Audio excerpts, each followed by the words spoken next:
there has been rumblings that basically, Kelsey Plum wanted to get the hell away from them. Meaning Becky Hammon and AJ Wilson. And I'm here to tell you guys, it is looking like that way because none other than Kelsey Plum actually fired shots at the Las Vegas Aces in her opening press conference interview. Is this the end of the Las Vegas Aces dynasty? With 5 key players jumping ship and controversy swirling, it sure looks that way. But there's more to this story than meets the eye. Now, we know throughout the offseason there has been a lot of chatter behind the scenes in regards to the Las Vegas Aces. The Las Vegas Aces team was completely derailed at the conclusion of the season, which leaving a lot of people to speculate what the hell is going on in Vegas. Kelsey Plum just broke her silence, and she's pointing fingers. In her first press conference with the LA Sparks, she didn't hold back on her former club.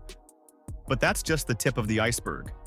Is AJ Wilson really to blame for the team's exodus and implosion? Did coach Becky Hammon have a hand? Or is there a bigger conspiracy at play? Let's break it down. Just a question for Kelsey. You came from a place in Las Vegas that really valued player health and player experience. I'm just curious what it was about LA that convinced you that the Sparks would also provide a high quality player experience and amenities. Picture this, Kelsey Plum standing at the podium, LA Sparks jersey in hand. The air is thick with anticipation. Something's off, and you can feel it. What's she about to say? I will say every step of the way, they have not just met but exceeded my expectations. And I've been treated better than I've ever been as a WNBA player. And I think that, at times, people have their own experiences, but I can speak for myself. And this has been first class. At first, it's all smiles and thanks, the usual press conference stuff. But then, Plum drops a bombshell that sends shockwaves through the WNBA. I've been treated better than I ever have as a WNBA player. Wait, what? Did she just take a shot at the Aces? I know that this franchise is extremely valuing the opportunity to be able to support players in any way that they can. And I've seen that firsthand. And, obviously as the franchise, we continue to build on this year, and there's been a lot of change in the last couple of years with coach and management and things like that. I'm excited to be part of the new wave, and we'll be able to show players that this is a place where LA you want to play. Let's break this down. Plum's been with the Aces for years. She's won championships with them. She averaged 17.8 points, 4.2 assists, and 2.6 rebounds per game in her final season with them. She was drafted there, and the only team she knows, she seemed happy. So why is she hinting like she wasn't treated well? What's happening in Las Vegas? We'll break it down in a bit. I've been treated better than I ever have been as a WNBA player. Now, that is the comment there that is raising eyebrows amongst fans in regards to Kelsey Plum, stating that she's been treated better so far than she has ever been as a WNBA player. Here's where it gets interesting. Plum's words aren't just about her treatment in Los Angeles. They're a window into the Aces locker room. Remember when the Aces were on top? Unbeatable? Looks like that perfect image was just a mirage. For someone like me, it's just a perfect mix of preparation and opportunity. I've been chomping at the bit to get the opportunity to be able to lead and show, who I am as a player on a different scale. And so I'm just really excited about that. And I've never been more ready. And, I think some people might be surprised, but no one that really knows will be. But Plum's not done. She talks about excitement for her new role, about the opportunity to contribute more significantly. Is she saying she couldn't do that with the Aces? Was she held back? She said it's always been leading by example, a level of consistency as a pro. These days, we get caught up in how we feel. It doesn't matter how you feel as a leader. You got to show up and lead. There's a level of competitiveness that has to be consistent every day. It's a culture. Other than that, just having fun. We all play better and enjoy ourselves when we're doing what we love to do. She's definitely sending subliminals back to Vegas, bro. The reactions on social media have been wild. Some fans are criticizing the Aces management. Others are pumped for Plum's new beginning with the Sparks. One fan even said, Kelsey can just focus on her own game now without always mentioning how someone won unanimous MVP. Ouch. That's a direct hit at Asia Wilson. I just feel like an overwhelming sense of love, I feel like open arms. I was actually in the airport this morning and I was just getting some water and the guy was like, "Go Sparks," It's just, I feel that. So I'm excited about that because I really do feel like people have kind of already wrapped their arms around me. I haven't even played a game yet. Just the welcoming of my teammates and coach and Reagan and ownership. I feel very loved already. Think about it. Plum's transition to the Sparks isn't just a change of jersey. It's a complete shift in her career. She's aiming to redefine her role, her impact. It's like she's breaking free from something. But what? Remember, Plum's not just any player. She's an Olympic gold medalist, a WNBA champion. When a player of her caliber talks about needing a different scale to show who she is, it's not just talk. It's a statement. And I'm so grateful to be reunited with Dee, to play with people like Cam and Rakia, and I can continue to go on the list. And here's the reality. Plum's words aren't just about her. They're shining a spotlight on the Aces organization. What's really going on behind those Vegas lights? Are players feeling undervalued, restricted? Plum's words have lit the fuse, and the implosion is happening. We're here to compete. So there's expectations to win right away. And I know for me, there is a level of intensity and work ethic that I do bring to the table, but really just I'm grateful for this opportunity to show that being one of the best players in the world and just taking this franchise back to where it's been and where it will continue to go. So again, I just want to thank ownership support and really just means a lot that everyone's here and it's a new day in LA, so we're gonna hoop. Remember when the Aces were the team everyone wanted to join? When players were taking pay cuts just for a shot at that championship ring? Well, those days are over. The Aces empire is crumbling faster than a house of cards in a Vegas windstorm, and you won't believe who's next to jump ship. So, for all Aces fans, it's over. It's over. It's over. The reign of the Aces is over. I understand the shortest dynasty in the history of the sport of basketball. I've never heard of a dynasty that won 2 championships and then was done. Because you're seeing all the ring-chasing free agents getting out of Vegas. After their shocking semifinals loss, Coach Becky Hammon warned us that changes were coming. But nobody saw this coming. It's not just 1 or 2 players leaving. It's a full-blown exodus, and it's leaving the Aces roster looking like Swiss cheese. We have to get better. We have to really take a sharp look at ourselves, look ourselves in the mirror, see our shortcomings, and then, you got to make the moves necessary, whatever that means, to put the best product that we possibly can. It's not going to be the same group probably next year. It just won't. And I'm sad about that because I really like that group. They're a pain in my ass, but I was a pain in their ass too. Let's start with Kate Martin.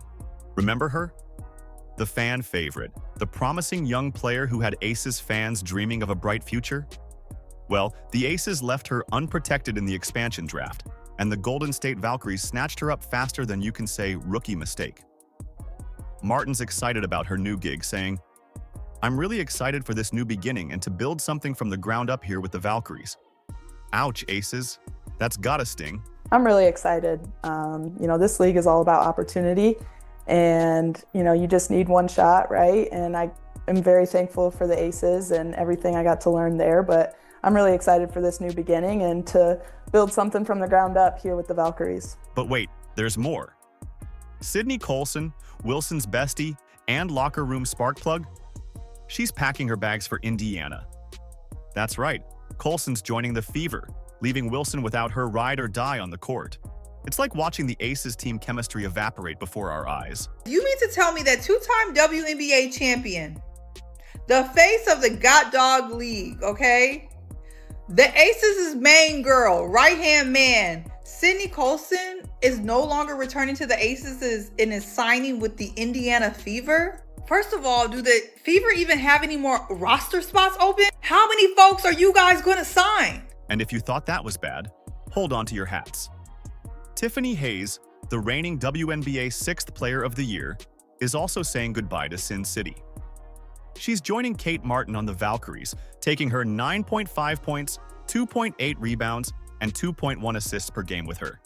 That's a massive hit to the Aces bench depth, folks. Then, of course, there is Tiffany Hayes, who, guys, Tiffany Hayes was not even supposed to be in the WNBA last season. She had actually retired in the offseason of 2024. But we're not done yet.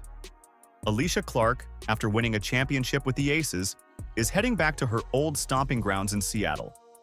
She's thrilled about her return, saying, "I would love to go back to my WNBA home, which is Seattle." Another one bites the dust for the Aces. Let's start with Alicia Clark. According to Ramona Shelburne of ESPN, the Aces wanted to bring back Alicia Clark. But when Seattle came a-knocking, Alicia was like, you know what? I would love to go back to my WNBA home, which is Seattle. Now, guys, if y'all don't know, Alicia Clark won 2 titles with the Seattle Storm in 2018 and 2020. And now at 37 years old, she is looking to bring her 3-and-D game back to Seattle. So what's driving all these players away? Is it the bright lights of new opportunities? Or is there something rotten in the state of Las Vegas? Here's where it gets interesting. The Aces' salary cap is tighter than a Vegas poker player's grip on their chips. After snagging Jewel Lloyd and her supermax salary, the Aces are scrambling to fill out their roster with minimum contracts. It's like watching a high-stakes game of musical chairs, and the Aces are running out of seats. I don't want to be great for you guys, no offense, but I want to be great for my team. I want to be great for this franchise. It is hard as shit. It is hard as shit because there's tons of people that want to break you down. Great teams in this league that are going to try to come after you every single night. But when it comes to taking accountability, I have no problem in that because I want to be great. I want to be great for my teammates. So yes, it can start in practice. Yes, it starts in training camp. Yes, it starts in the wins and the losses. But I'm not going to stop. I'm going to continue to challenge myself and my teammates every single day.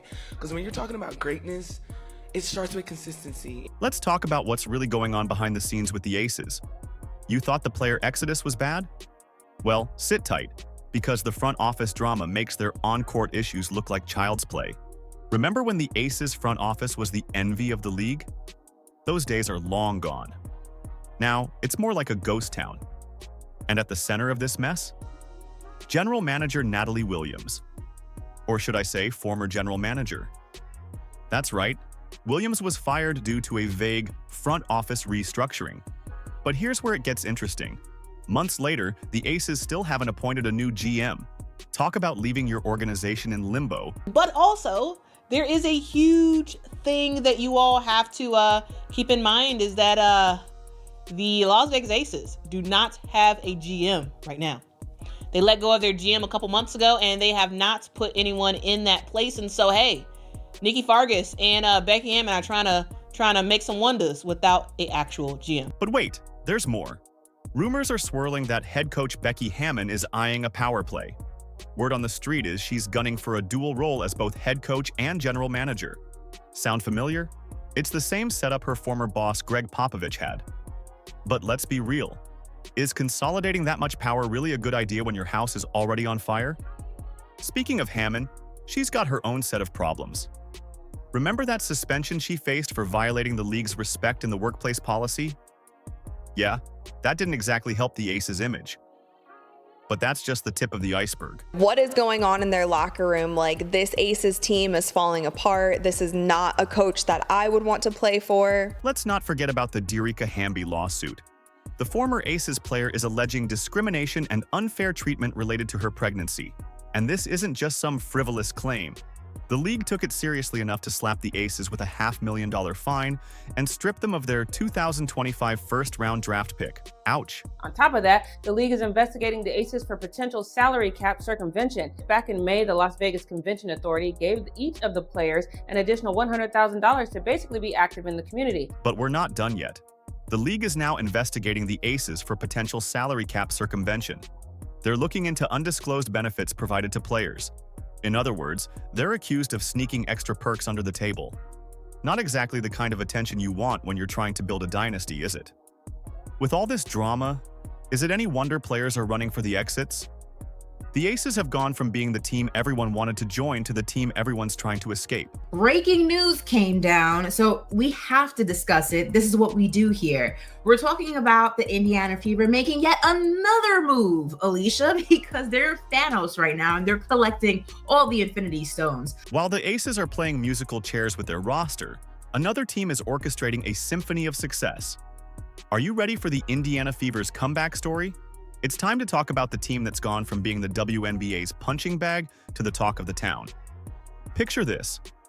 The Indiana Fever, once the league's cellar dwellers, start making moves that turn heads and raise eyebrows.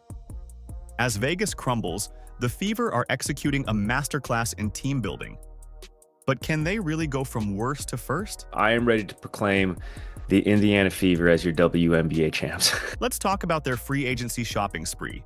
It's like they're collecting a who's who of WNBA royalty to build around their generational superstar, Caitlin Clark, and the Fab Four of Aaliyah Boston, Kelsey Mitchell, and Lexi Hull.